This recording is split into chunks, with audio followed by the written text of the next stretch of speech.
नमस्कार, exam happy by Jharkhand channel में आपका स्वागत है। तो दोस्तों जुड़ चुका हूं मैं यहां पर जेटेट परीक्षा 2024 की तैयारी को लेकर के। तो देखिए हम आपको यहां पर जेटेट परीक्षा की तैयारी के लिए विभिन्न राज्यों में सभी राज्यों में जो पात्रता परीक्षाएं हुई है उसके महत्वपूर्ण प्रश्नों को लेकर के आपको यहां पर प्रीवियस ईयर का प्रश्न पत्र को तैयारी करवाते रहते हैं। उसके साथ साथ यहाँ पर जो आपको झारखंड में जो परीक्षा होने वाली है झारखंड का भी प्रीवियस ईयर यहाँ पर करवा दिया जाएगा। उसके साथ साथ यहाँ पर जो है आपको जो जेसीईआरटी टेक्स्ट बुक जैक की किताब है उससे आपको सारा तैयारी यहाँ पर करवाया जा रहा है, क्योंकि जेसीईआरटी से ही सारे प्रश्न आपको लगभग यहाँ पर निकल के आते हैं। इसके पहले भी 2 परीक्षाएं जो आकलन हुई थी उसमें जेसीईआरटी किताब का जैक का जो किताब था हूबहू प्रश्न यहाँ पर किताब से भिड़े हुए थे। उसके बाद अभी जो सहायक आचार्य की परीक्षा चल रही है उसमें भी आए हुए हैं। तो आप सभी अब यहाँ पर जेटेट की बारी है। तो जेटेट इसके पहले देखिए 2013 और 2016 में हुए हैं। वहाँ के भी प्रश्न पत्रों को यदि आप अवलोकन कीजिएगा तो आप देखिएगा सारा प्रश्न आपका जो है टेक्स्ट बुक से ही निकल के आता है। बाहर का प्रैक्टिस सेट बाजारू किताब आप नहीं पढ़ेंगे, अगर लिए हैं तो समझिए कि वहाँ से आपको धोखा होने जा रहा है और बहुत अच्छा मार्क्स आपका नहीं आ पाएगा। लेकिन यदि आप झारखंड का जो टेक्स्ट बुक किताब है उसको पढ़ लेते हैं तो आपको देखिए यहाँ जुड़ने की आवश्यकता नहीं है। लेकिन यदि आप नहीं पढ़ पा रहे हैं, नोट्स नहीं बना पा रहे हैं, तो आप यहाँ से ज़रूर जुड़ेंगे। सिर्फ और सिर्फ आपको कितने रुपए में मिलते हैं? तो 499 रुपये में यहाँ सारे नोट्स मिल जाएंगे और उसकी सारी क्लासेस मिल जाएगी। तो अभी जुड़ेंगे। चलिए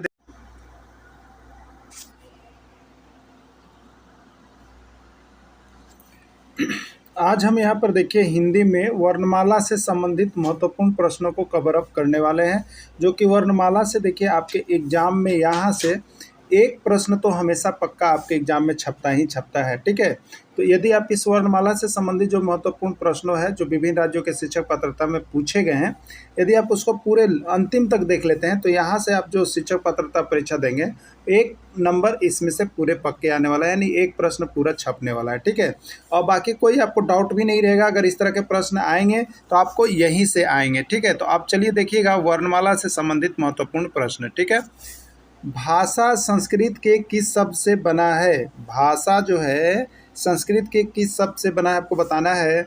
यूपी टेट, एमपी टेट और सीजी टेट तीनों में यह पूछा गया प्रश्न है। ठीक है, भास धातु से बना है, भाषा से बना है, भाव से बना है या कोई नहीं। ठीक है, तो देखिए भाषा जो शब्द है वो संस्कृत के भास धातु से बना हुआ शब्द है। ठीक है, तो ये प्रश्न देखिए 3 जगह रिपीटेड किया गया है, आपके भी एग्जाम में आ सकते हैं, आप सभी देख लीजिएगा। देखिए जेटेट के लिए तो आपको 100% बता देते हैं कि यहाँ से बाहर प्रश्न आपको नहीं जाएगा, क्योंकि हमने सभी राज्यों के पात्रता परीक्षा के साथ साथ यहाँ पर जेसीईआरटी का संपूर्ण कलेक्शन किया है सारे सब्जेक्ट के लिए, सिर्फ भाषा के लिए नहीं, सिर्फ हिंदी के लिए नहीं, आपके सारे सब्जेक्ट के लिए कवर अप किए हुए हैं। बस आप यहाँ से हैंड रिटेन नोट्स के जरिए पढ़िएगा, आपको 100% यहाँ से रिजल्ट मिलने वाला है। ठीक है, तो मोबाइल नंबर अभी दिया गया है, जुड़ जाइएगा। भाषा की सबसे छोटी इकाई है बिहार टेट में 2013, हरियाणा टेट 2018 और जेटेट 2016 में पूछा गया प्रश्न है। ठीक है, वर्ण है, शब्द है, स्वर है या कोई नहीं। तो भाषा की सबसे छोटी इकाई जो होती है वर्ण होती है या ध्वनि होती है। ठीक है, तो वर्ण मिलता है तो आप वर्ण को यहाँ पर कीजिएगा, ध्वनि नहीं है। तो भाषा की सबसे छोटी इकाई ऐसे क्या माना जाएगा? तो सबसे बेस्ट आंसर इसका जो होगा वर्ण मारिएगा आप, अगर एग्जाम में आ जाता है तो। अगला है वर्णों के क्रमबद्ध समूह को क्या कहते हैं? वर्णों के क्रमबद्ध समूह को क्या कहते हैं ये पूछा गया है। ठीक है, वर्ण कहते हैं, वर्ण भाषा कहते हैं, वर्णमाला कहते हैं या कोई नहीं। क्या कहते हैं? वर्णों के क्रमबद्ध समूह को आपको बताना है। ठीक है, तो वर्णों के क्रमबद्ध समूह को हम लोग क्या कहते हैं?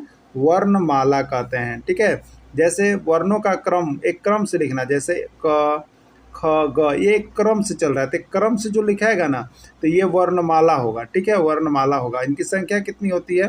तो वह यहाँ पर 52 मानना है। कितना है? 52। ठीक है, चलिए अगला देखिएगा। अंतस्थ व्यंजन इनमें से कौन है? अंतस्थ व्यंजन इनमें से कौन है आपको बताना है। ठीक है, देखिए जब हम लोग व्यंजन लिखते हैं ना, जैसे क, ख, ग, घ, अंग लिखते हैं। ठीक है, तो देखिए क से ये क वर्ग का व्यंजन हो गया, ये किसका हो गया? क वर्ग का व्यंजन हो गया, क वर्ग। अगर यहाँ पर च वर्ग लिखेंगे व्यंजन तो आएगा क्या चीज़? देखिए च, छ, ज, झ और यहाँ आता है ना, तो ये च वर्ग का व्यंजन हो गया। तो क वर्ग, च वर्ग, उसके बाद क्या हो गया? ट वर्ग, उसके बाद त वर्ग और प वर्ग। ये कितना हो गया? 55 हो गए ना, सब 55 हो गए, 25 हो गए।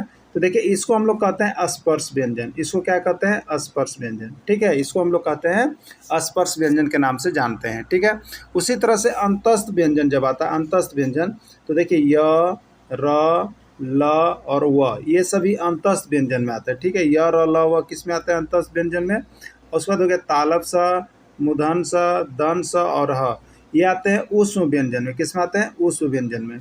तो इसको देखिए व्यंजन में से ये सभी प्रश्न एक न एक निकल के आते हैं, आप देख लीजिएगा। ठीक है, तो अंतस्थ व्यंजन इनमें से कौन हो गया? तो ऑप्शन दिया था देखिए य, र, ल या सभी। तो इसका राइट आंसर सभी में चला जाएगा। य, र, ल, व को अंतस्थ व्यंजन कहा जाता है। दिमाग में गांठ बांध लीजिएगा, दिमाग में बांध लीजिएगा ये सभी वर्णमाला का प्रश्न, क्योंकि छपेगा तो इससे बाहर तो एक भी नहीं जाएगा, एकदम दिमाग में बैठा लीजिएगा। ठीक है, इसके बाद भी दिक्कत हो तो मोबाइल नंबर दिया गया है, यहाँ से संपर्क कर लीजिएगा, हमारे क्लासेस को ज्वाइन कर लीजिएगा। आपको यहाँ पर जो है आपको ऑफलाइन के जैसा आपको यहाँ बताया जाता है, उसके बाद आपको पीडीएफ और सारा नोट्स और वीडियो साथ में दिया जाता है और क्लासेज करवाया जा रहा है। मैंने आप घर बैठे आसानी से एकदम तैयारी कर सकते हैं, सिर्फ और सिर्फ 500 रुपये में। ठीक है, तो अभी के अभी तुरंत जुड़ जाइएगा वीडियो को देखने के बाद। मोबाइल नंबर 9631054226 पर संपर्क कर लीजिएगा। ऊष्म व्यंजन इसमें से कौन है? देखिए आ गया, अभी हमने बताया था ऊष्म व्यंजन जिसमें ऊष्मा मुख से निकलती है, वैसा व्यंजन जिसका उच्चारण करने में ऊष्मा मुख से निकलती है वो ऊष्म व्यंजन होते हैं। और ऊष्म व्यंजन कौन होते हैं? तो तालव स, मूर्धन स, दंत स, ह को ऊष्म व्यंजन कहा जाता है, क्योंकि बोलते समय मुख से ऊष्मा निकलती है। तो यहाँ पर तालव स, मूर्धन स, दंत स और ह दिया हुआ है, लास्ट में ऑप्शन डी में सभी है, तो इसका राइट आंसर सभी होगा। ठीक है, पूरा कवर अप किए हैं इसमें वर्णमाला से, बस जुड़े हुए रहिएगा। वर्णमाला से कोई भी डाउट अगर आपके दिमाग में रह जाएगा तो आप तुरंत बात कीजिएगा, क्योंकि आज हम वर्णमाला को यहाँ पर आपके लिए समाप्त कर दिए हैं और उसके साथ साथ आपको पूरा यहाँ पर जो है ये संपूर्ण भाषा को सरल भाषा में आपको बताए हैं, जिससे कि आप कभी भी कंफ्यूज नहीं रहिएगा। संयुक्त व्यंजन इसमें से कौन है? संयुक्त व्यंजन इसमें से कौन है? ये देखिए आपका संयुक्त व्यंजन जेटेट में भी पूछा गया था। ठीक है, जेटेट में भी आया हुआ था संयुक्त व्यंजन, छ, त्र, ज्ञ, स्र या सभी। ठीक है, तो देखिए संयुक्त व्यंजन जो दो को संयुक्त करके बनता है, छ, त्र, ज्ञ और स्र, ये सभी, ये चारों जो है ना, ये संयुक्त व्यंजन है। ठीक है, चारों संयुक्त व्यंजन है, इसका राइट आंसर सभी हो जाएगा। ठीक है, छ, त्र, ज्ञ को संयुक्त व्यंजन कहा जाता है। अगला है संयुक्त व्यंजन छ का विच्छेद होता है। यही प्रश्न आपका जो है एमपी टेट में अभी तक बताते हैं 2 बार पूछा है। ठीक है, संयुक्त व्यंजन छ को कैसे लिखा जाता है? क और स, क स, क और मूर्धनी स और डी सभी। ठीक है, कैसे लिखा जाता है? ठीक है, तो देखिए क और यहाँ पर मूर्धनी स होता है। ठीक है, क और मूर्धनी स होता है, य, र, ल, व, तालव स, मूर्धन स। ठीक है, दंत स ना, तो मूर्धन स को लिखिएगा, क में हलंत रहेगा। याद रखिएगा जितना भी संयुक्त व्यंजन रहेगा ना, उसको जब तोड़िएगा तो शुरू वाला में आपको हलंत देना है और बाकी वाला में आपको यहाँ पर अक्षर देना है। ठीक है, तो क और यहाँ पर क्या हो जाएगा? मूर्धनी स हो जाएगा। याद रखिएगा मूर्धनी स होता है। चलिए अगला प्रश्न देखिएगा। संयुक्त व्यंजन त्र का विच्छेद क्या होगा? संयुक्त व्यंजन त्र का विच्छेद क्या होगा? त और र, त और र, त और य और कोई नहीं। ठीक है, तो देखिए अभी आपको बताए थे कि अगर किसी का भी संयुक्त व्यंजन का संधि विच्छेद कीजिएगा तो जो पहला वर्ड्स होगा उसमें हलंत देख लीजिएगा। तो देखिए यहाँ भी त और र है और यहाँ भी त और र है, लेकिन इस त में क्या है? हलंत है बी वाले में, और इस त में हलंत नहीं है, इसलिए यह गलत है और बी सही है। ठीक है, तो बी सही है, यानी त्र का संधि विच्छेद त और र होगा। ये भी प्रश्न आपका जो है यहाँ पर सीजी टेट में पूछा गया है। ठीक है, सीजी टेट में आया हुआ प्रश्न है, आपका भी आ सकता है। संयुक्त व्यंजन ग का विच्छेद होगा। संयुक्त व्यंजन ग का विच्छेद क्या होगा? छ, त्र, ज्ञ का विच्छेद क्या होगा बताना है। ठीक है, ज प्लस न होगा, हलंत ज प्लस हलंत इया होगा, हलंत ज प्लस इया होगा, या कोई नहीं होगा। ठीक है, तो देखिए यहाँ पर ज्ञ का जो संधि विच्छेद होता है, ज होगा, ज में हलंत और इया होगा। ठीक है, और क्या होगा? इया होगा, तो उसको हम लोग बोलते हैं ज्ञ। ठीक है, ज्ञ का संधि विच्छेद हो गया। तो ये अगला देख लीजिएगा, अगला संयुक्त व्यंजन बच गया स्र। अगला संयुक्त व्यंजन बच गया स्र। स्र का संधि विच्छेद क्या होगा? ठीक है, यहाँ पर है देखिए दन स और र, फिर है दन स में हलंत और र, फिर है यहाँ पर तालव स में हलंत और र, या कोई नहीं। ठीक है, तो स्र का संधि विच्छेद देखिए होता है स, तालब स उसमें हलंत रहेगा और र रहेगा, ये स्र का संधि विच्छेद होता है, ये दोनों मिलके क्या बनाते हैं, स्र बनाते हैं। ठीक है, तो यहाँ पर देखिए संयुक्त व्यंजन का आपको हमने कंप्लीट करवा दिया। संयुक्त व्यंजन किसको कहते हैं, तो अभी याद हो गया होगा, छ, त्र, ज्ञ और स्र। ठीक है, और इसका देखिए संधि विच्छेद होता है, तो छ का क्या होगा, क और स हो गया, त्र का क्या होगा, तो त और र हो गया, ज्ञ का क्या होगा, तो ज में हलंत और यहाँ हो गया, और स्र का क्या होगा, तालब स में हलंत और र हो गया। ठीक है, तो चारों को आप लोग यहाँ पर कवर अप कर लिए, किसी को कोई दिक्कत नहीं होना चाहिए। तो व्यंजन से अगर कोई भी प्रश्न आता है तो आपको हिंदी में छूटने वाला नहीं है, और यहाँ से एक प्रश्न तो आपके एग्जाम में पक्के आने वाले ही हैं। ठीक है, चलिए अगला है, क ध्वनि का उच्चारण स्थान है कंठ, तालु, मूर्धा या दंत। क ध्वनि का उच्चारण स्थान क्या है आपको बताना है। ठीक है, तो देखिए क बोलिएगा, क में क्या होगा, आपका कंठ लगता है, तो याद रखिएगा क से कंठ, क से कंठ। ठीक है, तो क ध्वनि का उच्चारण स्थान कंठ होगा। अब बताइए यहीं पर कोई ख पूछ दे तो आप क्या बोलिएगा, क्या होगा, तो याद रख लीजिए। ठीक है, रटना नहीं है, समझना है और जेटेड को पार करना है। ठीक है, तो क वर्ग याद रख लीजिएगा, क वर्ग का होता है क, ख, ग, घ, अंग होता है ना। तो क वर्ग में क का उच्चारण स्थान कंठ, ख का उच्चारण स्थान कंठ, ग का उच्चारण स्थान कंठ, घ का उच्चारण स्थान कंठ। लेकिन देखिए यहाँ जो प्रत्येक वर्ण, जितने भी स्पर्श व्यंजन है उसके प्रत्येक वर्ण का जो अंतिम अक्षर होता है ना, उसका उच्चारण जो होता है नासिक से होता है, नाक से होता है। ठीक है, इसलिए इसको आप यहाँ पर कंठ में नहीं लेंगे, इसको आप कंठ में नहीं लेंगे, सिर्फ किसको लेंगे कंठ में, क का उच्चारण स्थान कंठ, ख का उच्चारण स्थान कंठ, ग का उच्चारण स्थान कंठ और घ का उच्चारण स्थान कंठ है। ठीक है, चलिए तो क वर्ग में क, ख, ग, घ आता है, क वर्ग में क, ख, ग, घ इन सभी का उच्चारण कंठ से होगा। देखिए जो हमारे साथ जुड़े हुए हैं, बहुत लोग जुड़ गए हैं, आपको भी शायद जुड़ जाइए।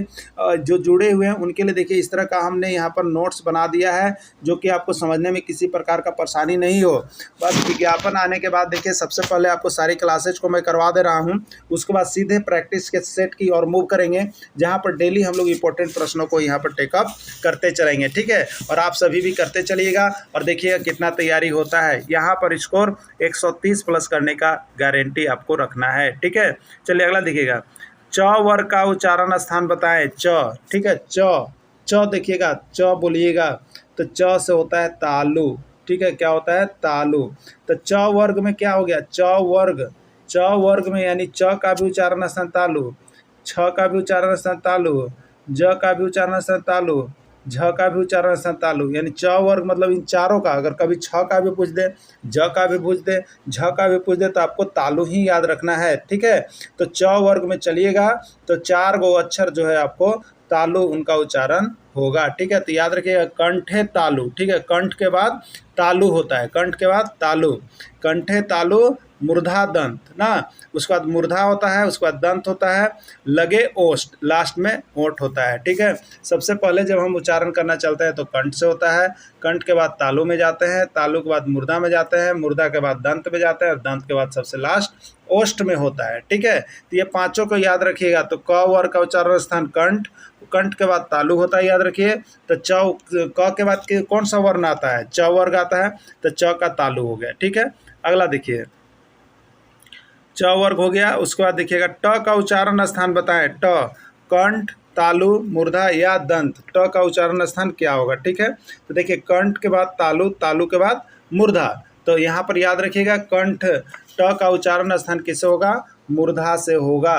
और ट वर्ग में क्या आता है, ट, ठ, ड, ढ, ये सभी का मूर्धा होगा, ऐसा नहीं कि सिर्फ ट का ही होगा, ठ का भी उच्चारण स्थान मूर्धा ही होगा, ड का भी उच्चारण स्थान मूर्धा ही होगा और ढ का भी उच्चारण स्थान मूर्धा ही होगा। ठीक है, चलिए अगला प्रश्न है, त ध्वनि का उच्चारण स्थान बताइए, त ध्वनि का उच्चारण स्थान बताइए। तो पहला व्यंजन, पहला क वर्ग का कंठ, च वर्ग का तालु, ठीक है, ट वर्ग का मूर्धा और त वर्ग का दंत, त का दंत होता है, त का दंत, यहाँ त और यहाँ त, दंत, त का दंत हो गया। ठीक है, तो अब देखिए दंत यानी त ध्वनि का उच्चारण स्थान क्या होगा, दंत होगा।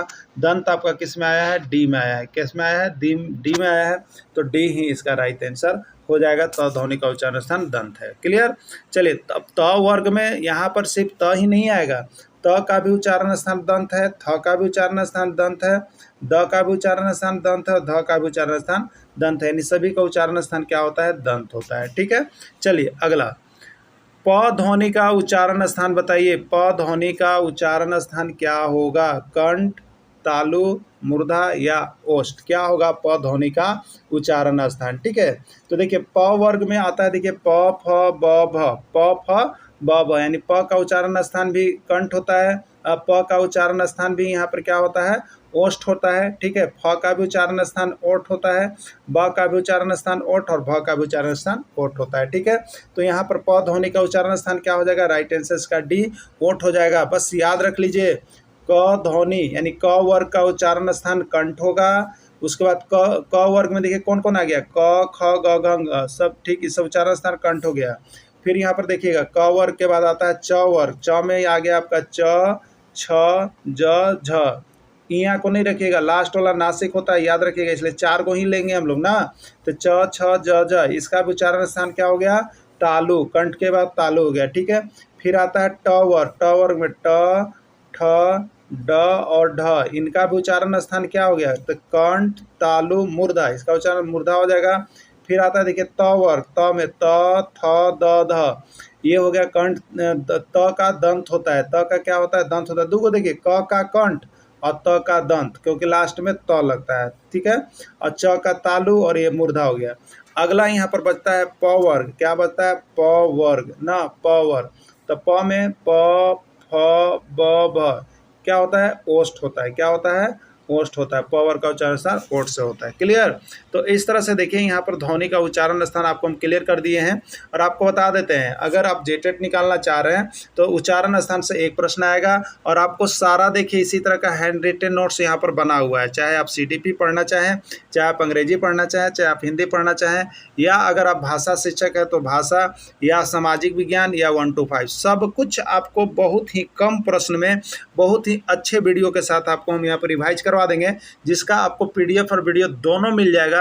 वो भी सिर्फ और सिर्फ आपको, अभी जुड़िएगा तो 500 रुपये में, नहीं तो फिर 1000 रुपये आपको लगने लगेंगे। तो आप जल्दी जुड़िए और जल्दी से यहाँ पर सारा नोट्स और PDF परचेज करके पढ़ने लगिए। ठीक है, और क्लासेस को ज्वाइन कर लीजिए। ओके, चलिए अगला देखिएगा, निम्न में से नासिक व्यंजन कौन है? प्रश्न आए हुए थे, प्रश्न आया हुआ है कि नासिक व्यंजन कौन है? इया, अंग और न। ठीक है, कौन है इसमें नासिक व्यंजन? ठीक है, तो नासिक व्यंजन इनमें से कौन है आपको बताना है नासिक व्यंजन। तो देखिए जो वर्ग होते हैं, प्रत्येक वर्ग, यानी क वर्ग में आपको कौन कौन आएगा? तो क वर्ग में देखिए आपको आएगा क, ख, ग, घ। ठीक है, अंग, अंग, तो इसका जो अंतिम वर्ण, क वर्ग का जो अंतिम वर्ण होगा वो नासिक व्यंजन होगा। ठीक है, उसी तरह से ख वर्ग का जो अंतिम वर्ण होगा, तो ख वर्ग में सॉरी च वर्ग, तो च वर्ग में आपका हो गया च, छ, ज, झ, इया, तो इया जो है वो नासिक व्यंजन होगा। उसी तरह से ट वर्ग में ट, ठ, ड, ढ, मूर्धनी न। ठीक है, ट मूर्धन, ये भी आपका नासिक व्यंजन होगा। त वर्ग में आप लेते हैं तो त, थ, द, ध, दंत न, दंत न भी नासिक व्यंजन होगा। ठीक है, यानी स्पर्श व्यंजन के प्रत्येक वर्ग का अंतिम अक्षर जो होता है, अंतिम वर्ण जो होता है, वो आपको कौन होता है? नासिक व्यंजन होता है। तो देखिए यहाँ पर आपको देखिए दिया हुआ है कौन नासिक व्यंजन है, तो इया, इया किस में आता है? तो हम लोग पढ़ते हैं क, ख, ग, घ, इया। ठीक है, तो इया, इया उसमें हो गया च, छ, ज, इया हो गया। ठीक है, च, छ, ज, झ, इया, तो इया ये लास्ट हुआ ना, ये किसका हो गया? च वर्ण का हो गया, च वर्ण का हो गया। ठीक है, अब देखिए कि यहाँ पर अंग आया है, तो अंग, तो क्या पढ़ते हैं हम लोग? तो क, ख, ग, घ, अंग, ये भी लास्ट वाला है ना, क वर्ग का, ये भी लास्ट वाला है। अब यहाँ पर देखिएगा ट, मूर्धनी न दिया हुआ है, तो ट, ठ, ड, ध, दंत न। ठीक है, ट, ठ, ड, ढ, मूर्धनी न, त, थ, द, ध, दंत न। ठीक है, ट, ठ, ड, ढ, मूर्धनी न, तो मूर्धनी न दिया हुआ है, ये भी लास्ट किया हुआ है। तो अंतिम वर्ण, जितना भी वर्ण होगा उसका अंतिम वर्ण जो होगा वो आपका नासिक व्यंजन होगा। क्या होगा?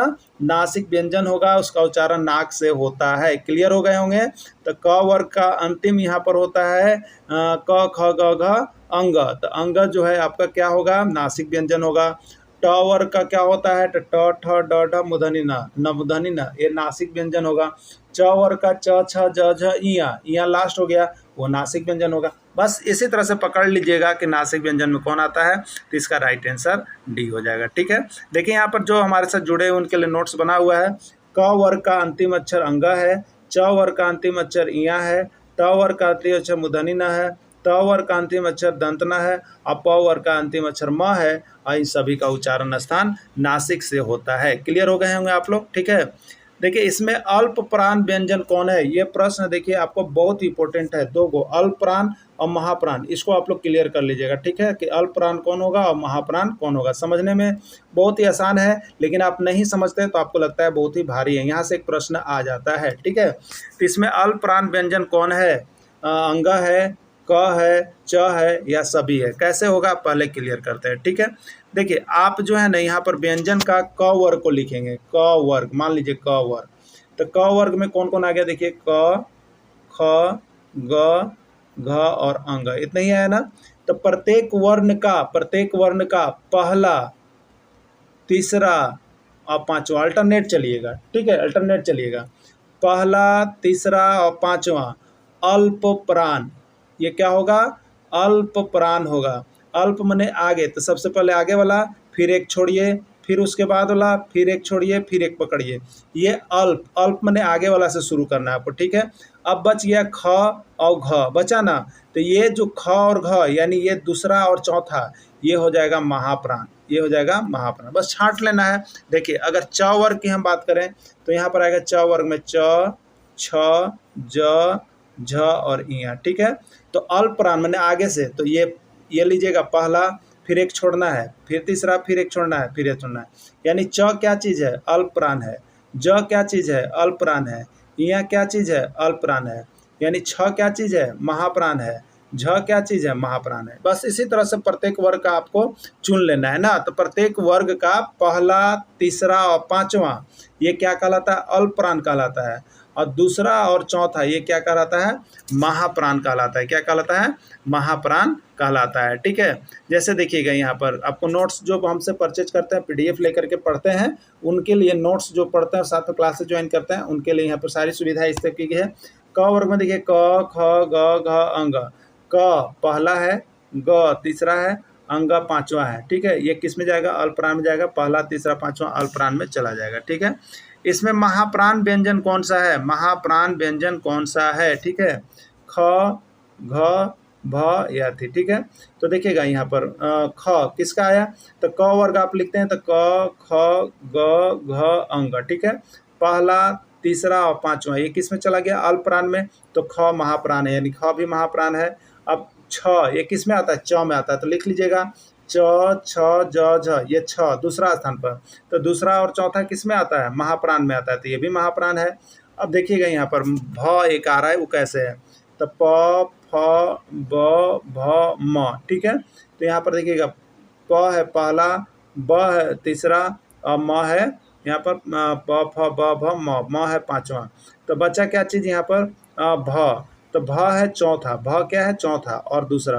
तो दूसरा और चौथा महाप्राण में जाएंगे, यानी भ भी महाप्राण है। ठीक है, यानी इसका राइट आंसर क्या हो जाएगा? सभी हो जाएगा। इसका राइट आंसर क्या हो जाएगा? सभी हो जाएगा। क्लियर? चलिए, प्रत्येक वर्ग का याद रखिएगा, प्रत्येक वर्ग का दूसरा और चौथा व्यंजन महाप्राण कहलाता है। जैसे क वर्ग कहने का मतलब मेरा होगा क, ख, ग, घ, अंग। याद रखिएगा क वर्ग में क, ख, ग, अंग ही आएगा। च वर्ग में च, छ, ज, झ यहाँ ही आएगा। ठीक है, तो इसमें दूसरा और चौथा जो होता है वो महाप्राण होता है। याद रखिएगा, क्लियर हो गया होगा आपको। ठीक है, चलिए देखिएगा, इसमें तालव्य व्यंजन कौन है? च, छ, ज, झ, क, ख, ग, घ, ट, ठ, ड, ढ, प, फ, ब, भ, म। ठीक है, तालव्य व्यंजन वह होता है जिसका उच्चारण तालु से होता है। ठीक है, तो तालु से किसका होता है? अभी आपको हम बताए थे, कंठ से होता है। क वर्ग का, कंठ से क वर्ग का। उसके बाद कंठ के बाद क्या आता है? याद रखिएगा, तालु भी चला आता है। ठीक है, क्या होता है? तालु भी चला आता है। तो यहाँ पर तालु का उच्चारण होता है, तालु में होता है आपका च, छ। ठीक है, तो तालु से जो उच्चारण हो गया तालव्य व्यंजन, यानी वह होगा ए नंबर राइट आंसर, च, छ, ज, ज। इस सभी का उच्चारण तालु से होगा, तालु व्यंजन है या तालव्य व्यंजन इसको हम लोग कहेंगे। ठीक है, चलिए देखिएगा, य, र, ल, व किस वर्ग के व्यंजन है? य, र, ल, व किस वर्ग के व्यंजन है? ऊष्म व्यंजन, अंतस्थ व्यंजन, संयुक्त व्यंजन, यह सभी। ठीक है। ऊष्म व्यंजन में ऊष्मा मुख से निकलती है। इसमें कौन कौन होता है? तालब सा, मूर्धन्य सा, दंत सा और ह होता है। ठीक है, ये क्लियर हो गए होंगे आप। अब देखिएगा अंतस्थ व्यंजन में कौन आता है? अंतस्थ व्यंजन में य, र, ल, व आता है। ठीक है। संयुक्त व्यंजन में कौन आता है? संयुक्त व्यंजन में छ, त्र, ज्ञ और सर आता है। तो आपको पूछा है य, र, ल, व किस प्रकार का व्यंजन है? तो यह अंतस्थ व्यंजन है। राइट आंसर इसका बी हो जाएगा। बाकी नीचे के नोट्स बने हुए हैं।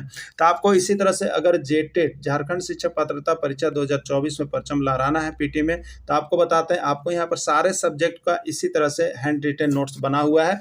आपको सिर्फ आवश्यकता है यहाँ पर लेकर के पढ़ने की।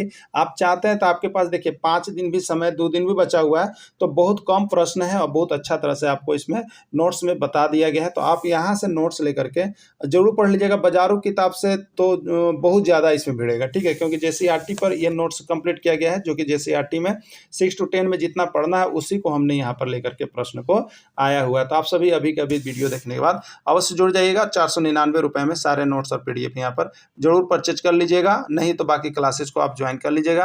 धन्यवाद।